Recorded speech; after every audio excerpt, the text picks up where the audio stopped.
Hi everyone, this is Mani and welcome back to SKSecOps. Today we will be understanding taints and tolerations in Kubernetes. To understand better, let us consider one of the analogy where you and your friends decided to watch a movie. So you all will arrive at the theater, but can you just walk inside the theater? No, right? The security guard at the entrance stops you and asks for your ticket. So before going in, you first buy tickets at the ticket counter. Then you show your tickets to the guard, and only after that you all are allowed inside the theater. Finally, you all will sit down and enjoy the superhero movie on the big screen. How this simple analogy is related to taints and tolerations, we will see in just few minutes. Let's come to Kubernetes world.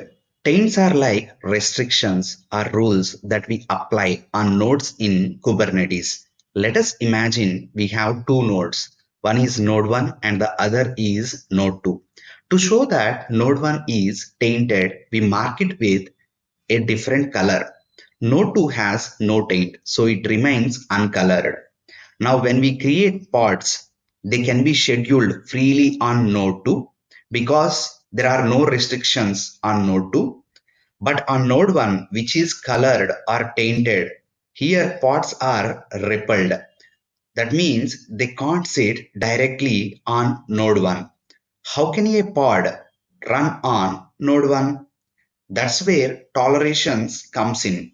Tolerations can act like a special pass for the pod. If the any pod has this special pass, they can sit or scheduled on node 1, which is tainted. How this theater analogy is compared here? Yes. In order to sit inside the theater to watch a movie, we need movie tickets, right? Similarly, for a pod to sit inside a tainted node, we need tolerations, which are like special passes for a pod. Now we should also understand how tolerations manifest file looks like and how the taint command looks like. For that, let me take one of the whiteboard. This is the command to apply taint on nodes. Here there are two nodes as we discussed earlier. But how can I apply taint on node 1? Yes, using this above command kubectl taint nodes, if you observe this command, it started with kubectl taint nodes because taint is applied on nodes. But which node I have taken? Node 1 along with key value, and also most important is the effect. Here I have taken effect as no schedule. No schedule means Kubernetes will say new pods without toleration will not be scheduled on this node.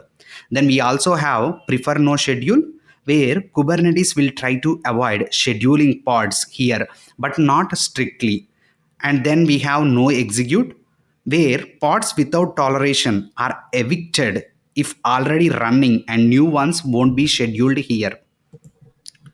How a pod is scheduled on tainted node? Yes, for that, now I will be taking pod manifest file. In this pod manifest file, if you observe, there is a toleration section block which is added under pod spec section. Here you can add key, value, and effect, which is in taint command, and also operator, where we have two operator. One is exist and other one is equal. Exist operator means if the key exists, means I can tolerate it no matter the value. That means for exist, key is important. But in equal operator, a pod must have a toleration with same key and same value to be allowed, which is on the node. But when do we really need to use these taints and tolerations? Yes, for any maintenance phase or for any dedicated nodes. That's all for this video. I hope you have enjoyed the video. If you really like this video, click on the like button, and if you are watching for the first time, subscribe to my YouTube channel, and also please share with your friends as well. Thank you so much.